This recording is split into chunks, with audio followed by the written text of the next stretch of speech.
नमस्कार, सीएनबीसी आवाज और इंडिया निवेश सिक्योरिटीज की तरफ से आरवीजी एल्यूमनाई के साथ बाजार पर बजट के असर पर इस खास चर्चा में आप सबका स्वागत है। और आज हम मुंबई में हैं। आरवीजी एल्यूमनाई के सारे चार्टर्ड अकाउंटेंट्स हमारे साथ है। बाजार के दिग्गजों का एक दमदार पैनल है जो बताएगा बजट के बाद अब बाजार का डायरेक्शन क्या रहने वाला है, इकोनॉमी के हालात कैसे होंगे और इस बजट से कितने फायदे कितने नुकसान आपको हमको सबको होने वाले हैं। जी हाँ, मेरे साथ एक्सपर्ट्स का दमदार पैनल जुड़ रहा है। हमारे साथ है सुनील संघई साहब जो एक्स आरवीजीएन भी है और साथ ही एचएसबीसी इंडिया के मैनेजिंग डायरेक्टर है। नवनीत पुनोत साहब है हमारे साथ जो एसबीआई म्यूचुअल फंड के फंड मैनेजर हैं, सीआईओ हैं। और साथ ही संजय भट्टाचार्य साहब हैं जो हमारे साथ है और बड़े जाने माने फंड मैनेजर हैं फॉर्च्यूना कैपिटल के। रामदेव अग्रवाल साहब है जिनके परिचय की जरूरत नहीं है, लेकिन मोतीलाल ओसवाल फाइनेंशियल सर्विसेज के जॉइंट एमडी और फाउंडर है। और साथ ही सुनील सिंघानिया जी हैं जो हेड इक्विटीज हैं रिलायंस म्यूचुअल फंड के। और अभी हाल ही में इन्होंने 10 सालों में सबसे बेहतरीन फंड मैनेजर का खिताब भी जीता है। तो हमारे साथ एक्सपर्ट का ये दमदार पैनल है और चर्चा को शुरू करते हैं, जानने की कोशिश करते हैं कि इस बजट से बाजार को क्या मिला है और आगे के लिए क्या डायरेक्शन रहेगा। काफी कुछ तो जेंटलमैन आज के बाजार के मूड से पता चल गया। जब 800 पॉइंट ऊपर जाकर सेंसेक्स बंद हो तो लगता है बजट भी बाजार को समझ में आ गया रामदेव सर, और तेजी भी होगी। ऐसे लग रहा है, मतलब कल रात तक तो बहुत मंदी थी। At least budget was actually budget बहुत अच्छा लग रहा था। फिर आखिरी में वो ट्रिपल टैक्सेशन ऑफ डिविडेंड हुआ ना, तो उसमें दिमाग फिर गया एकदम, थोड़ा नेगेटिव हो गया because of capital market and फिर then the rational thinking was not there. लेकिन budget per se was very good, but I didn't know कि इतना ज्यादा मतलब मंदी बैठा हुआ था बाजार में कि इतना तूफान होगा। आज जो जिस ढंग से बाजार ऊपर गया एकदम सवेरे से 700-800 पॉइंट ऊपर हुआ, उसका तो मतलब दूर दूर तक अंदाजा नहीं था। आज मतलब कितना गिरेगा ऐसा सोच रहा था। I was so wrong, 100% wrong in understanding today's market. थोड़ा लग रहा था कि सवेरे देख के कि शायद थोड़ा अच्छा होगा करके, बट इतना अच्छा होगा कुछ अंदाज नहीं था। संजय सर, क्या लोग बड़े निराश कि कुछ नहीं होने वाला है, बजट में क्या होगा, लो एक्सपेक्टेशन, और लो एक्सपेक्टेशन के बाद उसके बाद भी बजट के दिन भी खराब, कोई कुछ खास हुआ नहीं, तो क्या ये सिर्फ उस लिहाज से बाजार बढ़ा है या वाकई में बजट में कुछ अच्छा भी है? एक तो जो आपने कहा कि बजट के पहले लोगों को डर लग रहा था कि लॉन्ग टर्म कैपिटल गेन्स के बारे में क्या होगा, कितने सारे एंटी रिच या रॉबिनहुड टाइप के टैक्सेस आएंगे, और लोगों को क्लैरिटी नहीं थी कि फिस्कल कंसोलिडेशन या फिस्कल डिसिप्लिन मोदी जी ने जेटली जी मेंटेन करेंगे या नहीं करेंगे। और मेरे ख्याल से बजट के पहले जिसको ये सब आशंका थे वो शायद ऑप्शन मार्केट में, फ्यूचर्स मार्केट में, जहां भी उन्होंने बेच के रखा था। तो आज जो आप देखें, शायद वो जो सब आशंकाएं निकल चुके हैं, लोगों को समझ में आ गया है कि फिस्कल कंसोलिडेशन होने वाला है, और न तो ये tax long term capital gains जैसे पहले था वैसे ही है। थोड़ा बहुत जो रामदेव ने कहा ये डिविडेंड वाला, ये ट्रिपल टैक्सेशन, खैर उनके पास ज्यादा ऑल्टरनेटिव थे नहीं, ज्यादा और रूट्स थे नहीं, तो उन्होंने डिविडेंड पे लगा दिया जो लगाना था, ठीक है। बट मुझे लगा कि आज जिस ढंग से बाजार बढ़ा ये कुछ अबनॉर्मल था। तो एबनॉर्मल कुछ होने वाला है? शॉर्ट नहीं, एबनॉर्मल होने वाला नहीं था, ये शॉर्ट कवरिंग था। नहीं, मेरा एबनॉर्मल से मतलब ये कि शायद कहीं समय से पहले रेड कट ना आ जाए, उसमें मैं आपसे डिटेल में चर्चा करूंगा। लेकिन उससे पहले ऐसा नहीं कि रामदेव सर सब लोग बाजार पर बड़े बेरिश थे कल, ये बात सही है, बंद हुआ तब तक सब नेगेटिव मूड थे। लेकिन मैंने 2 लोगों से बात की, वो कल शाम को बाजार में तेजी में थे। बाजार बंद होने का, एक तो आपके पड़ोस में है और एक संजय भट्टाचार्य साहब के पड़ोस में है, नवनीत जी और सुनील जी। सुनील जी कल रात को बड़े बुलिश थे कि भाई बाजार तो यहां से चलेगा और अच्छा है बजट। आपको ऐसा क्या लगा सर जो सबको नहीं लगा? एक कैवेट में देना चाहता हूं कि हम लास्ट 1-1.5 साल से तेजी में, और बाजार जिस हमें जो लग रहा था वो हुआ नहीं, तो दैट इज वन कैवेट।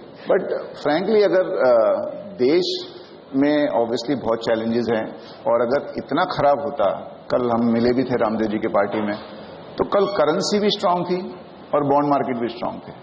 तो अगर देश खराब होता तो ना करेंसी स्ट्रांग होती ना बॉन्ड स्ट्रांग होते। I think that was a signal कि ठीक है, देयर आर चैलेंजेस, इकोनॉमी में चैलेंजेस है, कॉर्पोरेट प्रॉफिटेबिलिटी में चैलेंजेस है, तो इक्विटी में रिटर्न थोड़ी देर से आएंगे। बट देश पर से में ऐसे कोई बड़ा नेगेटिव नहीं है। जैसे ब्राजील गिरा या इंडोनेशिया गिरा या लैटिन अमेरिकन या अफ्रीकन कंट्रीज गिरी है, वहां currency has gone for a toss. उधर के यील्ड्स तो 20-30% हो गए हैं। इंडिया में यील्ड्स भी 8% के नीचे हैं, करेंसी भी 67, 68, 69 के आसपास घूम रही है। तो सबको देखते हुए ऐसा नहीं लगा कि बहुत ज्यादा नेगेटिव है। दूसरी एक क्लियर है, ये सिग्नल था कि भाई रिच को हमें टैक्स करना चाहिए। तो डिविडेंड डिस्ट्रीब्यूशन पे जो एडिशनल टैक्स है वो एक्चुअली 0.1% पड़ता है, बिकॉज 1% यील्ड है, उस पर 10% टैक्स लगा भी दिया तो 0.1% होता है आपके पोर्टफोलियो पे। बट जो एकदम नेगेटिव एक्सपेक्टेशन थी कि कैपिटल गेन टैक्स आ जाएगा, वो नहीं आया। तो I think it was more than balance. Biggest thing was that expenditure बढ़ाया है और फिस्कल कंसोलिडेशन मेंटेन रखा है। I think which is what the country wanted. तो अभी एक्सपेक्टेशंस बढ़ गई हैं कि शायद रेट कट भी होगा, थोड़ी स्पेंडिंग भी होंगे, तो बजट ऐसे ठीक ठाक था। नवनीत, क्या वो फिस्कल डेफिसिट का आंकड़ा 3.5% देख लिया और वो काफी है रेटिंग एजेंसीज के लिए, मार्केट के लिए, आप जैसे फंड मैनेजर्स के लिए, एफआईज के लिए, कि बस इस आंकड़े को देख लो, खुश हो जाओ और बाजार में तेजी होनी चाहिए, यही हुआ है? नहीं, तो ये जो माहौल है, विश्व में इतनी मंदी है, यहाँ पर 2 मानसून खराब थे, रूरल इकोनॉमी की स्थिति बहुत खराब है, कॉर्पोरेट्स की बैलेंस शीट की स्थिति देखिए, बैंक्स की बैलेंस शीट की स्थिति देखिए। ऐसे समय में ऐसा संतुलन रखना फिस्कल डेफिसिट का एक बहुत बड़ा चैलेंज था और ट्रिमेंडस प्रेशर था from political side, from lot of economist also, कि फिस्कल डेफिसिट बढ़ा देना चाहिए, हमें ग्रोथ चाहिए। ऐसे समय में संतुलन रखना कि कितना भी हो जाए, ये डिसिप्लिन जरूरी है।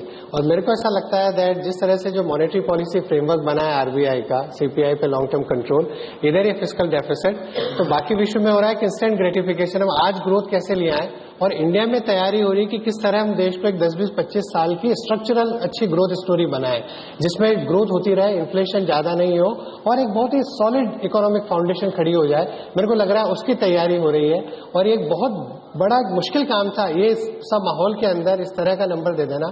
बाय द वे, एक नंबर आज एक इकोनॉमिस्ट ने बताया, पिछले 40 वर्षों में ये तीसरा सबसे कम फिस्कल डेफिसिट है, as a percentage of GDP 3.5, पिछले 40 वर्षों का तीसरा सबसे कम है। और ऐसे माहौल में इतना कम है, उसके बावजूद भी ऐसा नहीं है कि कई बहुत ज्यादा टैक्स रेज हुए हैं। मेरे ख्याल में जो टैक्स बढ़ा है उससे बहुत कम पॉपुलेशन अफेक्ट होती है। रामदेव जी के साथ कंप्लीटली एग्री करता हूँ ट्रिपल टैक्सेशन डिविडेंड वाली।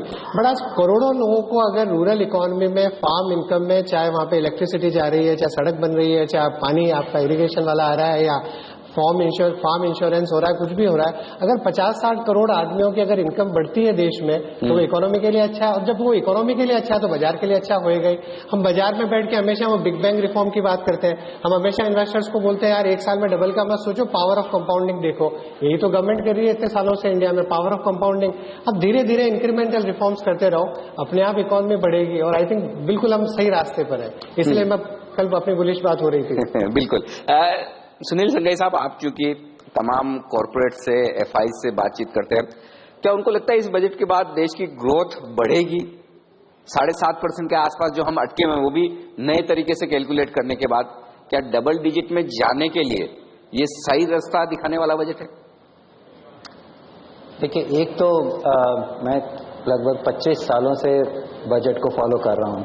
हर साल लगभग मैंने बजट फॉलो किया है। ये पहली बार, और आपने भी रियलाइज किया होगा अपने चैनल पे, बहुत सारे कमेंटेटर इसको क्रिटिसाइज करने के लिए उनको डिफिकल्टी हो रही थी, पॉइंट्स ढूंढ रहे थे। एक दो इक्के दुक्के चीजें मिल रही थी, डबल डिविडेंड टैक्स, इस तरह की 1-2 चीजें वो लोग ढूंढ रहे थे। तो ये नॉर्मली नहीं ऐसा ओकेजन आता है जबकि आपके बजट एक तरह से जनरली एक्सेप्टेबल बजट है। आपने कॉर्पोरेट सेक्टर की बात की, तो कॉर्पोरेट सेक्टर को क्या चाहिए? ग्रोथ चाहिए, लोअर इंटरेस्ट रेट चाहिए और लो इन्फ्लेशन चाहिए, जिससे कि डिमांड जनरेट हो, राइट? अब बिकॉज डिसिप्लिन एक ऐसी चीज है जिसको हर आदमी लाइक करता है, और यदि सरकार डिसिप्लिन वे में अपने फिस्कल मैनेजमेंट को कर रही है, सो ये एक बहुत बड़ी चीज है और हमको उसको बहुत अहमियत से देखना चाहिए। 3.5% मेंटेन करना ये बहुत बड़ी चीज है, और उसकी वजह ये है, आप देखिए आज इम्पैक्ट क्या हुआ, ऑलरेडी बॉन्ड यील्ड्स नीचे आ गए, करेंसी हमारी स्ट्रेंथन हो गई, जनरल डिस्कशन है कि इंटरेस्ट रेट नीचे आएगा।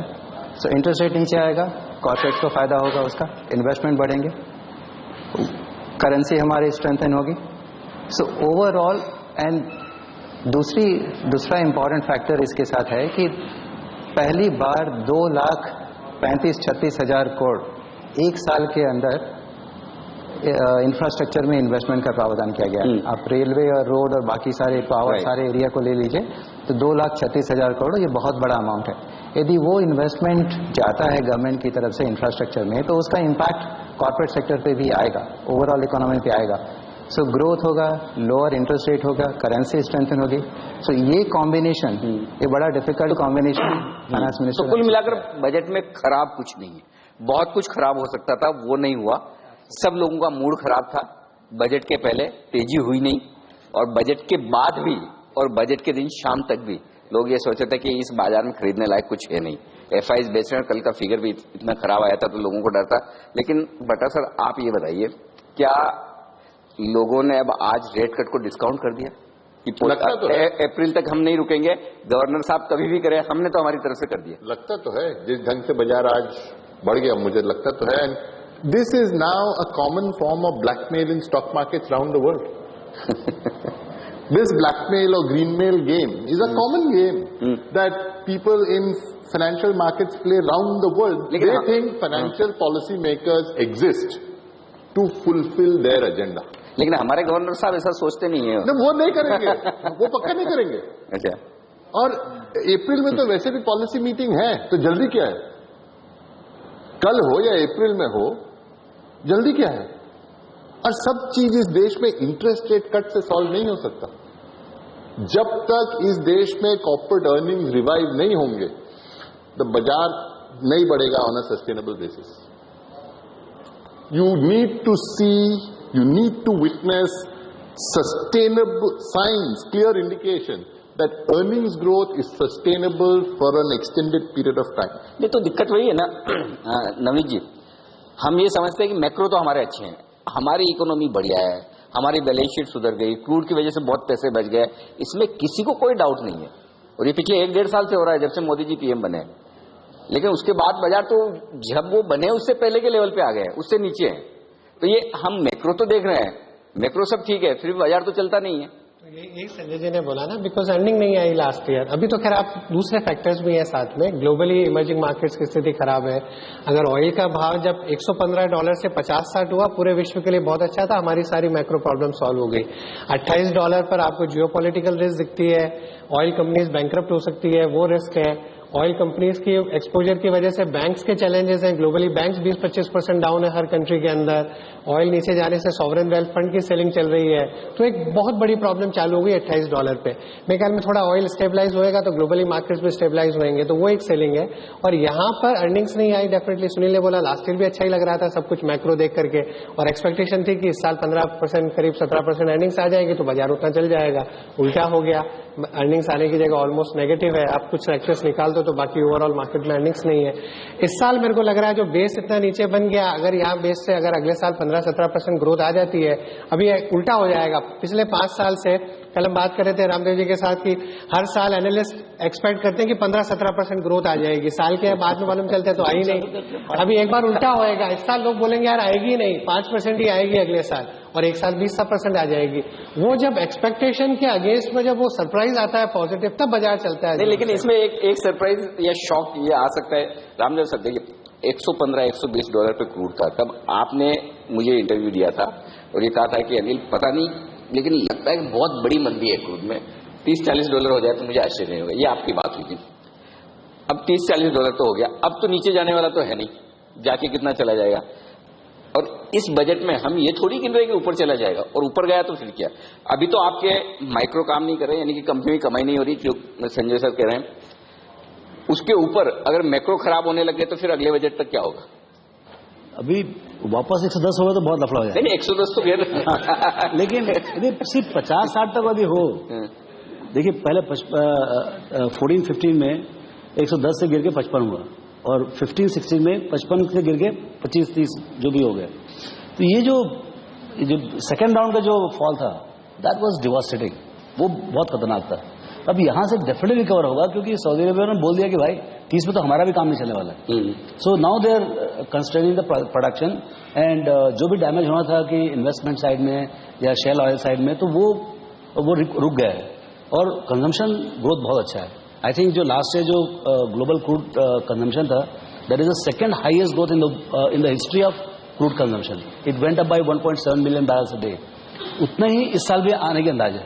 तो ये सबके लिए जगह बन जाएगा। एक बार ग्रोथ हुआ ऑयल के कंजम्पशन में फ्रॉम 92 से 98, 99, तो उसमें शेल ऑयल भी आ जाएगा, सऊदी अरब भी आ जाएगा, ईरान, इराक, सबके लिए जगह बन जाएगा। लेकिन ये कॉस्ट उनको भरना ही था 110 से 140-50 का। अब ये 40-50 का भाव हो गया। अब ये जो यहाँ से एक अलग माहौल चालू होगा। जितने लोग आज, मेरे को ऐसा लगता है कि जितने लोग को लग रहा है कि world economy is going to be in shambles and सब बेच रहे हैं, यहाँ पर भी बहुत बेचवाली है, इमर्जिंग मार्केट बहुत हालत खराब है, सेकेंड हाफ में मेरे लगता है काफी रिकवरी होगी। और उसके चलते जैसे ऑयल $40-50 में स्टेबलाइज होगा, आज भी मेरे ख्याल से $36-37 तो कंटिन्यूसली बढ़ रहा है, धीरे धीरे बढ़ रहा है, डर के, वो भी बहुत डर के बढ़ रहा है। सो जैसे ऑयल ट्रबल चालू हुआ है ऑयल से, ये ट्रबल ठीक भी होगा ऑयल से, तो उसको कोई दूसरा काट नहीं। ऑयल की ट्रबल में हमें फायदा हुआ था, फायदा तो अभी भी बहुत ज्यादा हुआ है, लेकिन क्या हो गया, फायदा इतना ज्यादा हो गया कि हम पचा नहीं सके उसको, ऐसा हालत हो गया। सी मतलब बिकॉज लुक एट इट, आज सऊदी अरेबिया का $1 बिलियन पर डे का रेवेन्यू था, now that got reduce to $250 million.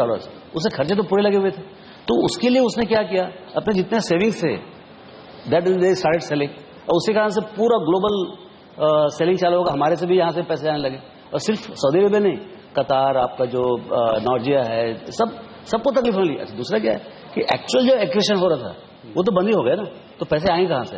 आपको $75 बिलियन आया 3 साल में, व्हेन यू, आपको मतलब एक भी पैसा नहीं आना था, आपको $75 बिलियन आया। तो आज जब आपको पैसा आना चाहिए, डेफिनेटली जा रहा है वापस। तो ये जो ग्लोबल जो फैक्टर है, ग्लोबल फ्लो है, उसका क्या करेंगे आप? बड़ा मुश्किल काम है, समझना रामदेव, बहुत मुश्किल है। पहले $110-115 से। Just to put it in perspective, अगर तेल के दाम $1 से बढ़े तो रफली $1 बिलियन हमारा करंट अकाउंट डेफिसिट बढ़ता है। राइट। अब दिक्कत की बात ये होती है ना, उसके 3 पार्ट हैं। पहला पार्ट था 115 से 50-60 हो गया, वो हमारे लिए बहुत अच्छा था। ये second part of the movie है जहाँ $28 पे पूरी दुनिया के लिए प्रॉब्लम हो गई, बट पिक्चर अभी बाकी है मेरे दोस्त। अब वो जब 40-50 पे स्टेबल हो जाएगा, आप सोचो हम $100 में ऑयल खरीदते हैं, $100 सऊदी अरेबिया को देते हैं, उनका सऊदी अरेबिया मॉनेटरी अथॉरिटी कोई अबरडीन इक्विटी फंड में पैसा लगाता है और वो हमारे यहाँ पैसा लगाता है, बाजार ऊपर जा रहा है, वो अच्छा था। ये अभी हम $100 की जगह $50 ही भेजेंगे और हमारे $50 कई जगह। नवनीत जी, आपके कहने का मतलब ये हम हर हाल में क्रूड में कुछ भी हम तेजी करेंगे, क्योंकि 110 से 50 आया, हमने तेजी की, अब 25 से 50 जाएगा तब भी तेजी करेंगे, यानी कि इंडिया में तेजी रहने वाली है क्रूड में कुछ भी, और 50 के ऊपर तो जाएगा नहीं, एक लगभग आम रहा है। चलिए लेंगे एक छोटा सा ब्रेक, और ब्रेक के बाद जब मैं लौटूंगा तो फोकस करूंगा पूरी तरह से बैंक्स पर, क्योंकि सबसे बड़ी इस बजट के बाद चर्चा जो हो रही है वो बैंक्स पर हो रही है, ब्याज दरों में कटौती को लेकर हो रही है, और 25,000 करोड़ का बैंक्स के लिए जो सरकार ने रिकैपिटलाइजेशन की बात की है, काफी है। चल जाएंगे इससे सरकारी बैंक, या कुछ और धक्का लगाना पड़ेगा, इस पर करेंगे बातचीत इस ब्रेक के बाद।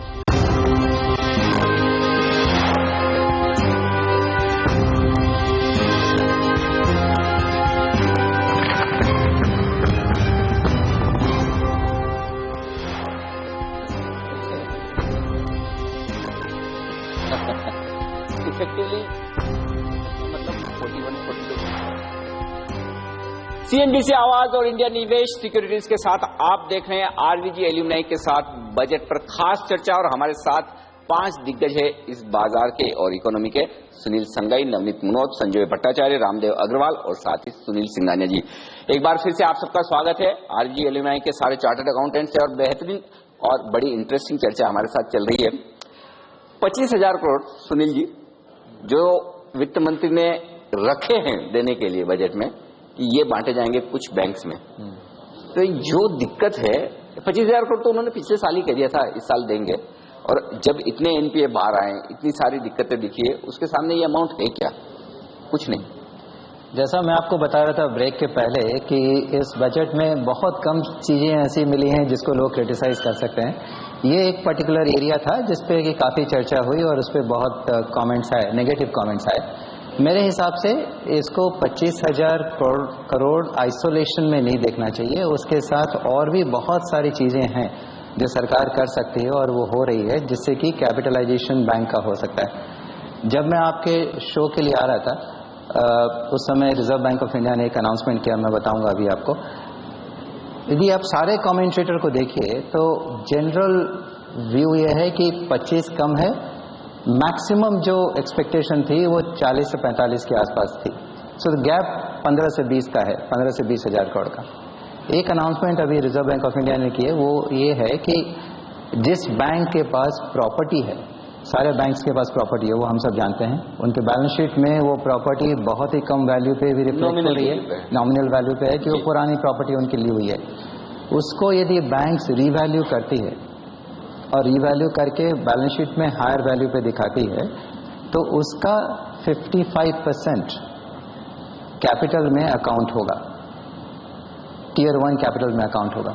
सो सपोज 10,000 करोड़ की प्रॉपर्टी यदि है तो 5,500 करोड़ रुपया टियर 1 कैपिटल में अकाउंट होगा। ये एक बहुत सिग्निफिकेंट। ये तो फिर किसी हमारे आरबीजी के एल्यूमनाई के किसी चार्टर्ड अकाउंटेंट ने ऐसा आइडिया दिया होगा, बैलेंस शीट में ऐसी एंट्री कीजिए, कैपिटल बढ़ जाएगी, लेकिन अल्टीमेटली पैसा कहाँ से आएगा सर? पैसा चाहिए बैंक्स को तो नहीं, एक्चुअली ये कैपिटल चाहिए, पैसा एक्चुअल पैसा नहीं चाहिए, ये तो कैपिटल चाहिए जो कि आपके टियर 1 के कैलकुलेशन के लिए। सो ये इससे मेरा अंदाजा ये है कि बैंकिंग सेक्टर में लगभग 15,000 करोड़ रुपए का कैपिटलाइजेशन हो सकता है इससे।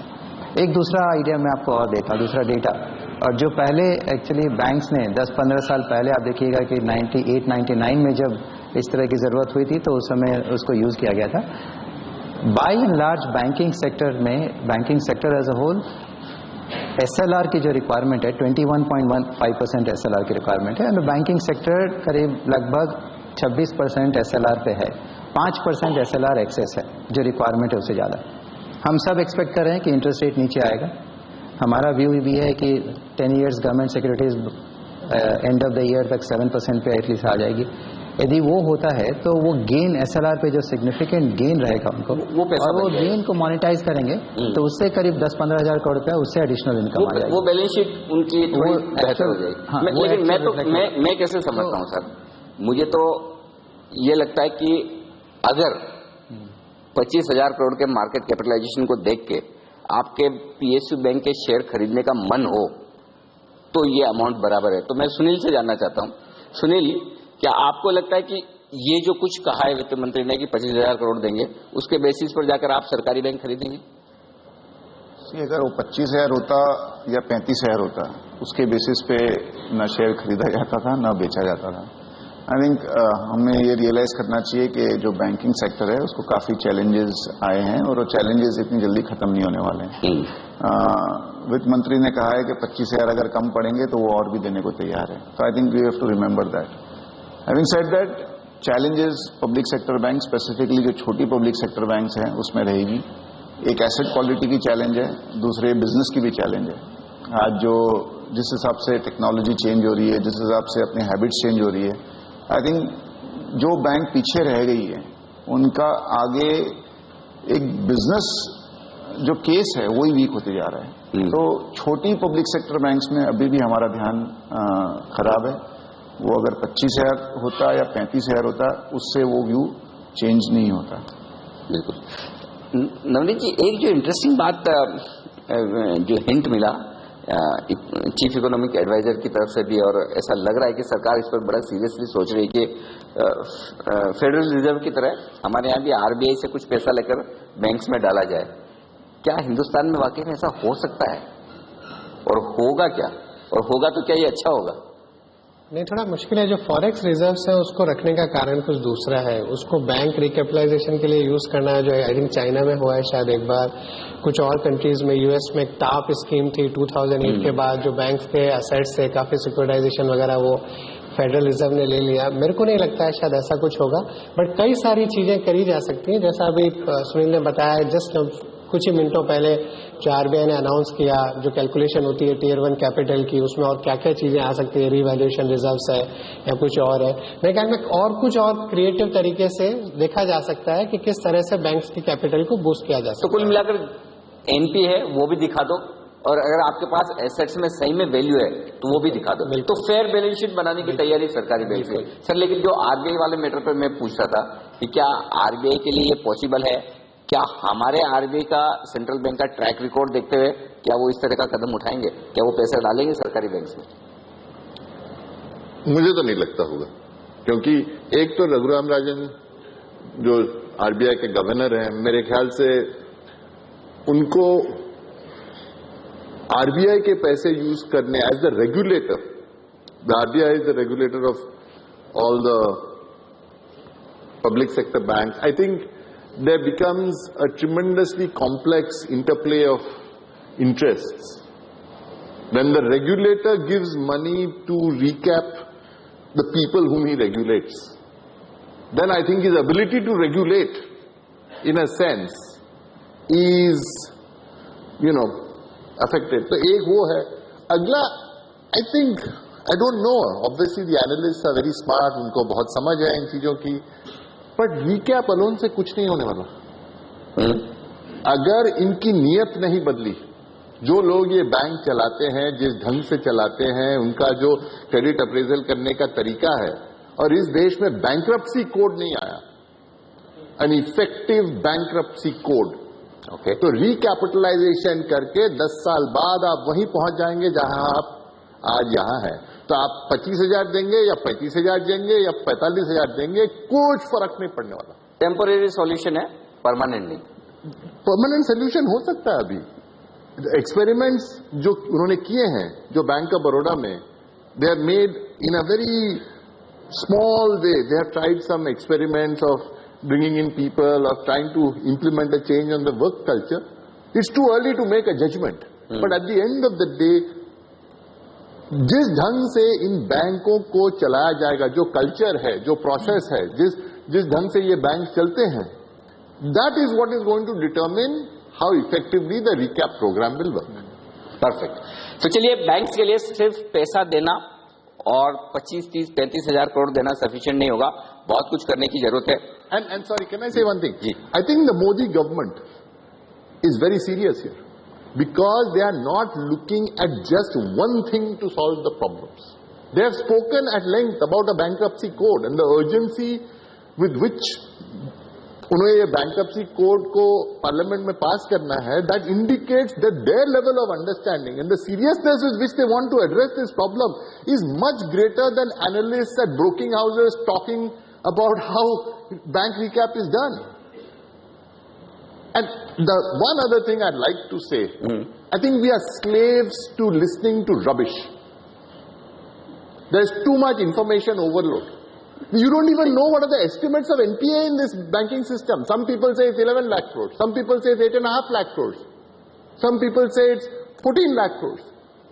Morgan Stanley says you need to have 2,10,000 crores to have a sensible bank recap. That's what BIS estimated. But the government of India, Raghuram Rajan, who has more access to banking documents than any other person in this country, and the central bank and the chief economic advisor believe you can do it with 1,70,000 crores. Fine. So the question is, I don't think that 35,000 matters at all. चलिए, तो काफी कुछ करने की जरूरत है. सिर्फ पैसा देने से बात नहीं बनेगी. पैसे देने के साथ साथ सिस्टम सुधारने होंगे, मैनेजमेंट बदलना होगा, बहुत कुछ करने की जरूरत है. लेकिन हाँ, जब तक बैंक्स के लिए बहुत कुछ नहीं होगा, बाजार के लिए बहुत कुछ होने वाला नहीं है. बैंकों का चलना बाजार के चलने के लिए बेहद जरूरी है. चलिए, इस नोट पे लेंगे एक छोटा सा ब्रेक. ब्रेक के बाद लौटेंगे. बजट पर हमारी ये खास चर्चा जारी रहेगी. बने रहिए हमारे साथ.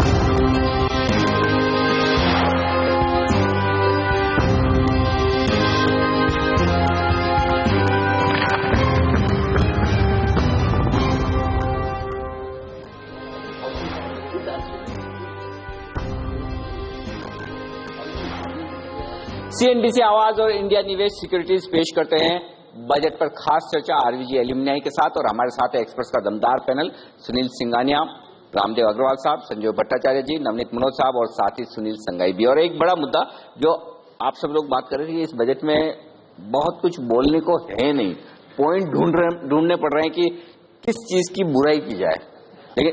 लेकिन एक चीज की बुराई, हमारे यहाँ जो इतने दर्शक बैठे हैं, इनमें से काफी लोग ऐसे हैं जो 10 लाख रुपए से ज्यादा का डिविडेंड कमाते हैं. और सबके सब हो तो और भी अच्छी बात है, लेकिन हाँ, काफी हैं जो कमाते हैं और उनके दिल बड़े दुख रहे हैं.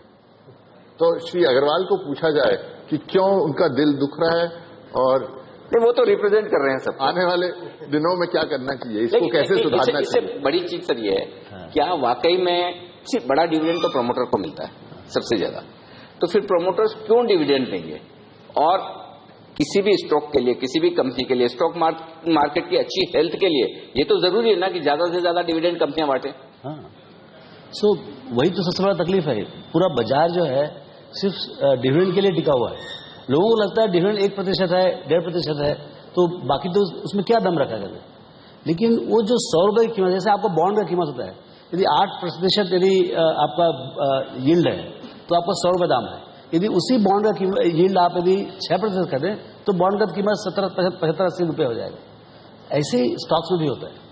डिविडेंड की इतनी महत्ता है, यदि आप डिविडेंड डिक्लेयर करना बंद कर दें तो उसको मिलने वाला क्या है। सो बड़े अभी क्या है, जो माहौल है देश में, इसमें आपको डेफिनेटली सुपर रिच को टैक्स करना चाहिए। ये जितने भाई साहब बैठे हैं सबको टैक्स करना चाहिए, उसमें कोई डाउट नहीं। नियत बहुत सही है और टैक्स भरना भी चाहिए। हम नहीं भरेंगे तो कौन भरेगा, तो टैक्स तो भरना ही चाहिए। सवाल ये कि जो आप कर रहे हैं वो स्ट्रक्चर ही गलत है।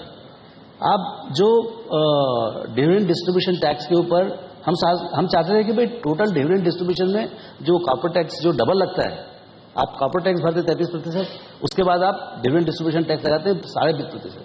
तो हम चाहते थे 20.5% पूरा निकाल दें और पूरा डिविडेंड फ्री वो निकालने के बजाय और 10% और 10% लगा दें, सब ट्रिपल टैक्स। ये तो बड़ी इंटरेस्टिंग बात है बेटा सर, दुनिया में कहीं नहीं है। हाँ, हर जगह यदि मान लो कोई भी तरीके से डिविडेंड के ऊपर टैक्स है, there is some amount of relief so that the force of double taxation is reduced.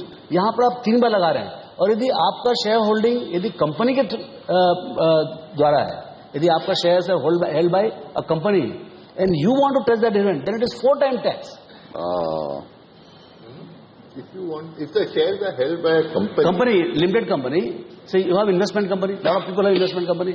So first the company will pay 33%. No, it's not taxable in the hands of a company. Only individual HUF and listen to firms. Listen to me. First the company pays 33%. Then company pays DDT. Then investment company doesn't pay any tax. But when they have to pay dividend down, he has to again pay DDT, and the recipient say you are the owner. Right. You'll again have to pay 10.5%. Correct. What is this? Correct. Okay, and let me tell you, ownership, see, who declares the dividend? The big guys, the owners. Why will he declare dividend? He'll go for buyback. Complete. You just mark my word, and this will destroy the capital market. अच्छा, मुझे तो इसमें ना वैसे इसका भी एक तरीका है, but since I am the only non-chartered accountant in this panel, I feel very nervous. वैसे एक अच्छा तरीका है, पैनल नहीं शायद पूरे ऑडिटोरियम में। Point out 2 things here. One, in many countries in the world, dividend is taxed at the rate of marginal income. Perfect. Indians have been spoiled rotten by a previous regime which has benefited providers of capital at the expense of providers of labor. There is a massive disparity built up between labor and capital in this country. That's point number 1. Because there are many Perfect. countries where dividend is taxed at the marginal rate of income. So if people, I suspect in this room, who are all in the top marginal rate, what are they doing now? They are paying at the marginal rate of income, which is 30 plus whatever surcharge XYZ. Right. So I don't think there's that much to weep about if you're paying at marginal rates. Second, if you want to beat the system, if you want to game the system, though I'm not recommending this, but this is widely done in the United States, you pay what are called stock dividends. Okay. And combine it with buybacks. No one pays any tax. You're happy, you distribute. नहीं sir, वो तो थोड़े दिनों में You can do a lot. नहीं, वो तो अभी थोड़े दिनों में ये सब लोग बड़ी स्कीम्स निकाल देंगे, समझा देंगे। But there's nothing wrong with that. What is wrong with a stock dividend? In fact, a stock dividend is far more efficient because you escape DDT, you hold it for 1 year, you pay 0 tax, and you can use a buyback to nullify the impact of stock dividend. That is the additional way. You cannot, thousands of companies, year after year, they cannot be doing stock dividend. So the day they change it, when they listen to you and change it, then they'll stop doing this. चलिए ये तरीके हैं कुछ जो शायद company आगे चलकर उसका इस्तेमाल करने की कोशिश करेगी। लेकिन मैं हमारे दोनों फंड मैनेजर से ये पूछूंगा कि इसमें आपके हमारे लिए क्या कहीं कोई कमाई के मौके हैं? मार्च के महीने में क्या कुछ कंपनियां ऐसी होगी जो बड़ा डिविडेंड देकर जाएगी? और अगर ऐसा है तो फिर हम उस पर नजर रखेंगे। इस पर करेंगे बातचीत एक छोटे से ब्रेक के बाद।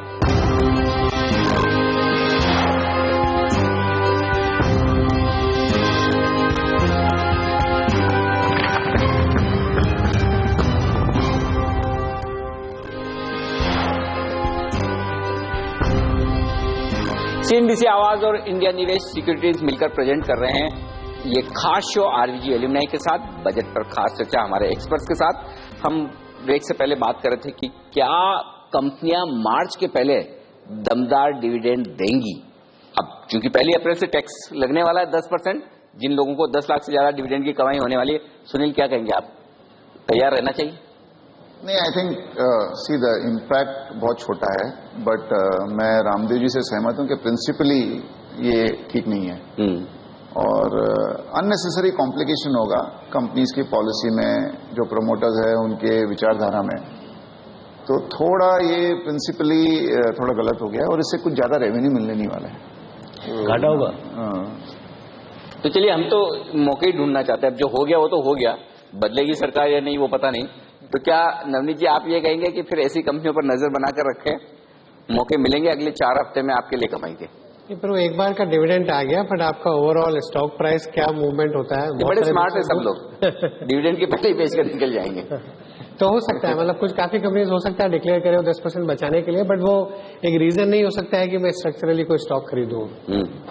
अच्छा, चलिए, अब चूंकि 2-3 मिनट बचे हैं हमारे डिस्कशन में, मैं एक चीज जानना चाहता हूं कि भाई बजट जैसा भी लगा, अच्छा खराब न्यूट्रल बढ़िया, लेकिन अब अगले साल जब हम फिर बजट पर चर्चा करेंगे तब यहां से मार्केट को क्या आप नए लाइफ टाइम हाई पर देखेंगे और उसके पार एक साल में दिखता है भट्टाचार्य सर? नए लाइफ टाइम हाई यानी 30,000 के ऊपर 9,120 कर दीजिए निफ्टी। हाँ 30,000 9,120 सेम थिंग। नहीं दिखता, नहीं दिखता, बिल्कुल नहीं दिखता। और ऐसा सिर्फ इस वजह से आप ये करेंगे कंपनी की कमाई नहीं है? नहीं, और भी चीज है। एक द पॉइंट नवनीत में पहले उन्होंने कहा, we are living in a very fragile world, we are living on pins and needles, we are not an island unto ourselves where God is great, India is great, the Indian stock market is great. The logic is in linear. You know, China may implode, China has serious problems. तो यानी कि दुनिया भर की दिक्कतें काफी ज्यादा। मैं आपसे डिटेल में चर्चा करूंगा, लेकिन रामदेव सर, क्या आपको लगता है नया हाई बनेगा इस साल? नया है तो नहीं मालूम, लेकिन इससे काफी ऊंचा रहेगा। अभी जो 7,000 है, अगला बजट हम ऊपर देखेंगे, यहाँ से पक्का होना चाहिए, अच्छा खासा ऊपर देखेंगे। लेकिन हर साल ऐसे लगता है। चलिए, उम्मीद पर दुनिया कायम है। सुनील जी आप क्या कहेंगे? नहीं, हमारा एस्टिमेट है कि या तो यहाँ से 10% नीचे होगा या तो यहाँ से 25-30% ऊपर होगा। अच्छा, तो 10% की रिस्क है, 25% की अपसाइड है। क्योंकि अभी क्या है, काफी चीजें जो खराब हो गई थी लास्ट ईयर वो सब ठीक होंगी। बरसात भी भगवान की दया रही तो ठीक होगा, तो रूरल इकोनॉमी में अच्छा सुधार होना चाहिए और गवर्नमेंट ने भी काफी इंसेंटिव दिए हैं रूरल इकोनॉमी के लिए। रेट कट ऑलरेडी हमने 125 बेसिस पॉइंट का रेट कट देख लिया, हमारे हिसाब से 50 बेसिस पॉइंट का रेट कट और आना चाहिए। हमारा मानना है कि जीएसटी और बैंक्रप्सी कोड भी जरूर पास हो जाएगा। और अभी सबने गिव अप कर दिया है कॉर्पोरेट अर्निंग्स पे। कॉर्पोरेट अर्निंग्स बोल के नहीं आती है, वो आने के बाद में लोग बोलते हैं कि क्यों आई। तो हमारा तो ये भी मानना है कि कॉर्पोरेट अर्निंग्स भी बहुत जोर से वापस। तो बुरा होने की संभावना कम है, बेहतर होने की ज्यादा। नवनीत जी आप क्या कहेंगे? यहाँ से नीचे ज्यादा नहीं लगता, बिल्कुल भी नहीं लगता, ऑनेस्टली बता रहा हूँ। मेरे को ऐसा लगता है लाइक लास्ट वीक अब शायद हमने ऑलमोस्ट बॉटम देखा है। कोई दुनिया में कोई बहुत ही बड़ी प्रॉब्लम हो जाए तो बात अलग है, और सुनील के साथ एग्री करता हूँ। और इंडेक्स लेवल का पता नहीं, क्योंकि इंडेक्स का कंपोजिशन पे डिपेंड करता है कौन से सेक्टर चले, बट बहुत सारे स्टॉक्स हैं जो 20-40% रिटर्न भी दे सकते हैं एक साल में आराम से। सबसे बड़ी और मजबूत बुलिश वॉइस दिख रही है नवनीत जी की। सुनील जी आप क्या कहेंगे? मैं जब भी आपके शो पे आता हूँ मैं इंडेक्स की बात नहीं करता हूँ, लेकिन मैं इन्वेस्टमेंट की बात करता हूँ हमेशा। देखिए, इंटरेस्ट रेट नीचे आएगा जिसकी वजह से इन्वेस्टमेंट बढ़ेगा, लोकल कॉर्पोरेट का इन्वेस्टमेंट बढ़ेगा, एफडीआई आएगा। एफआईआई डिपेंड करता है कि पोर्टफोलियो इन्वेस्टमेंट की वर्ल्ड वाइड सिचुएशन क्या है, लेकिन एफडीआई डेफिनेटली आएगा, क्योंकि कुछ सेक्टर्स ऐसे हैं जैसे पूरा रियल एस्टेट ओपन अप हुआ, राइट, एसेट रिकंस्ट्रक्शन। यानी कि अगला साल पूरा बेहतर होने वाला है, इसमें कोई डाउट नहीं। बिल्कुल, इन्वेस्टमेंट के हिसाब से बेहतर होने वाला है। तो चलिए, वैसे भी जब इस साल इतनी मार पड़ ही चुकी है तो अब और क्या खराब होगा। ठीक उसी तरह से जैसा बजट में आपको डर था कि बहुत कुछ खराब होने वाला है और वैसा कुछ हुआ नहीं, और उसके बाद आप देख रहे हैं मूड बदलता हुआ। ऐसे ही मूड पूरे साल भर बना रहे, ये हमारी इच्छा है। तो हम तमाम एक्सपर्ट्स से विदा लेंगे। आपका शुक्रिया सर, सुनील संघई साहब, नवनीत मनोज जी, संजय भट्टाचार्य साहब, रामदेव अग्रवाल साहब और सुनील सिंघानिया जी, बहुत बहुत शुक्रिया। और आप सबका भी बहुत बहुत शुक्रिया आज हमारे साथ इस खास चर्चा में भाग लेने के लिए। इस खास शो में मुझे दीजिए इजाजत, बने रहिए हमारे साथ सीएनबीसी आवाज पर। नमस्कार।